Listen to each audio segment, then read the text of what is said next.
I am Penny Frampton, and I am the host of the podcast A Little Light on the Path. A Little Light on the Path is a series of talks about esoteric philosophy from a practical and experiential perspective. I'll be presenting intellectual concepts, but from the point of view of how they impact our lives and our spiritual journey, how those ideas work out through our ordinary daily lives. In other words, how to live an ordinary life in an extraordinary way. Today, I want to talk about the basic fundamentals of spiritual living, the basics of a spiritually led life, spiritual practices 101, if you like. Whatever your spiritual belief system, whatever your spiritual path, there are certain practices that people undertake. And a lot of people are attracted or drawn to the more glamorous or potentially powerful practices. People are naturally curious about raising kundalini or yogic breathing techniques or taking part in a ritual to manifest something in their lives. But before entering upon powerful spiritual practices, it is so important to understand and practice the more boring basics, because further down the spiritual path, not taking care of the basics will start to have an impact on your life. So, what are these basics? They are summed up by the Latin saying "nosce te ipsum," which means "man, know thyself." And I quoted the Latin because it was allegedly one of the several sayings which was carved above the entrance to the temple of Apollo in ancient Delphi, which is well known as the site of the sacred oracle. It was a warning that those who approached the oracle should be aware of their intentions behind the questions. And this saying has many other implications. Before you approach the divine, before you undertake practices that will put you in touch with divine forces, you must first understand every aspect of yourself. And what is meant by this? Well, Chiron and Socrates, who were Greek philosophers, both said that first and foremost you have to know one's own character, and by knowing one's own character you can be sure of one's limitations and avoid likening oneself to the gods.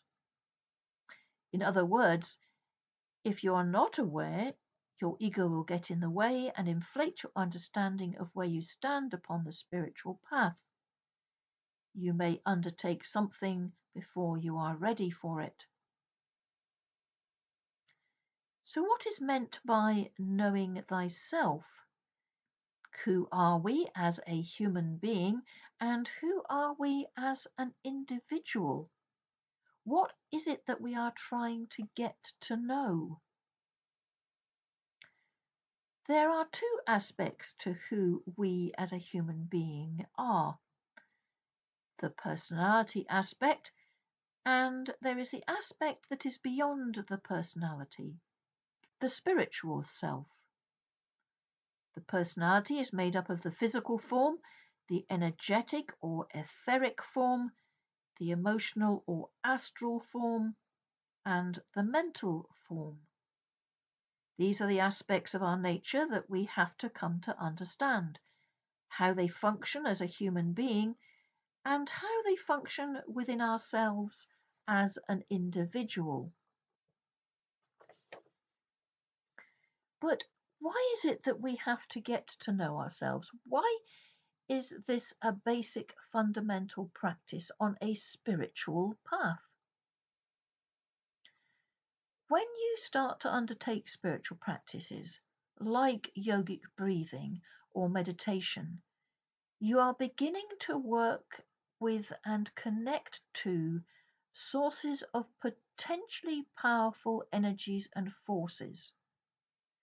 And those energies and forces move through all aspects, all forms which make up your personality.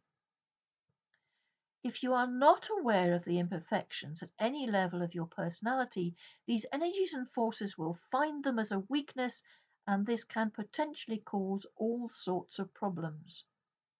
For example, if you have a physical weakness or problem with the spine, forcing the rising of the Kundalini can actually result in paralysis. If you are prone to emotional depression or anxiety, opening yourself up psychically to the emotions of others can exacerbate your own emotional problems. If you are not aware of your own mental belief patterns, as the Greek philosophers said, you can end up delusional and with an inflated opinion of yourself. Or indeed the opposite. It can cause great self doubt and a lack of self worth. It is vitally important to start with these basics. In today's society, with an increasing awareness of emotional and mental health, these practices are becoming common knowledge and are no longer considered a spiritual practice per se. But in the past, they were only practiced and understood by members of an esoteric group or a mystery school. Through this and the next few talks, I will be sharing the importance of this awareness and tools and techniques for increasing our awareness at each level of consciousness or each level of personality. First of all, let's begin with becoming aware of the physical body. This is the foundation upon which any spiritual path or practice depends. It is also the aspect which suffers once you start connecting to powerful forces, if it is not fundamentally sound and healthy. It is important to have a basic fundamental understanding of the physical form. And it's important because you need to develop an awareness of your own body so that you can detect the moment it is being put under undue stress. How deep is your breathing and what does that feel like? What is your normal resting heart rate and what does that feel like?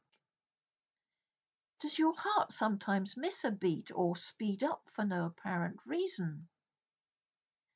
How structurally sound is your body? Are there any spinal injuries or structural weakness you should be aware of? How does your digestive system work normally? This is all important information. As you undertake regular yoga or meditation, your body will be placed under all sorts of unusual stress that are not just physical, and you need to be aware of how that is affecting your body. And you cannot know this unless you have a baseline to compare against.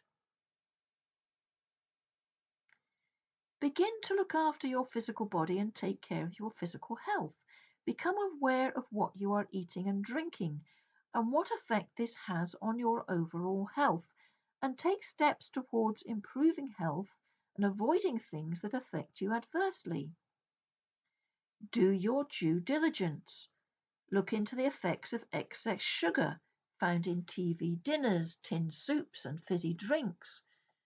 Look into the effects upon the body of caffeine and cocoa.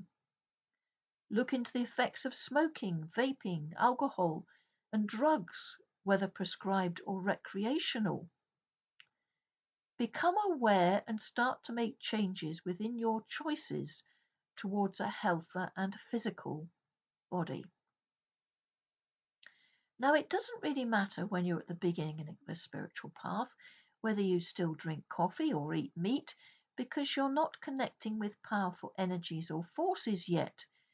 But it is good to get some basic practices in place early, because when it does come time to connect to those energies, there is no point in thinking, oh gosh, I wish I had already given up caffeine, because now when I meditate, my heart rate is so fast, it's really uncomfortable, and my body feels so wired I can't relax properly. Or there is a craving for sugar that distracts you from focusing during contemplation.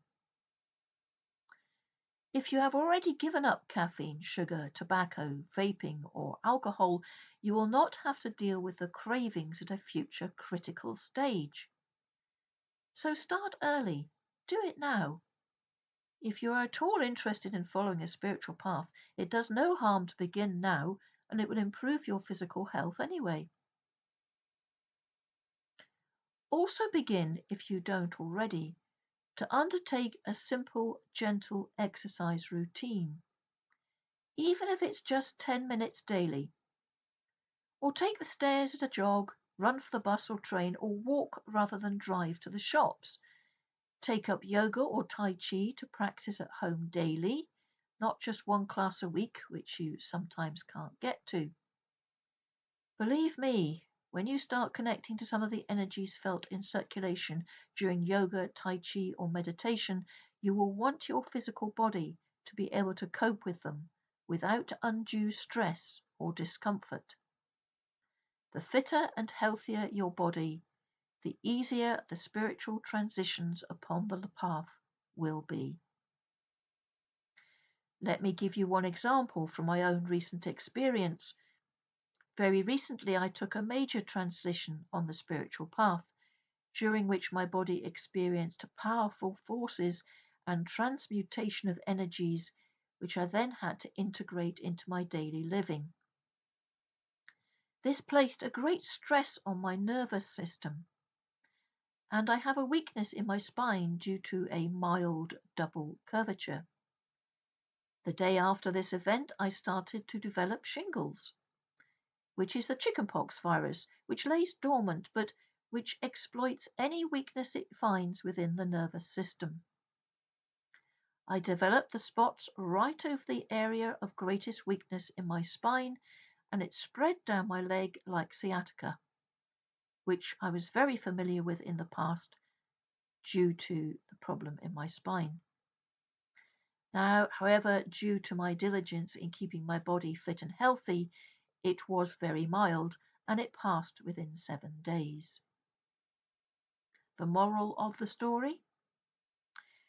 When you embark upon a focused spiritual path with real intention and purpose, the basics are so important.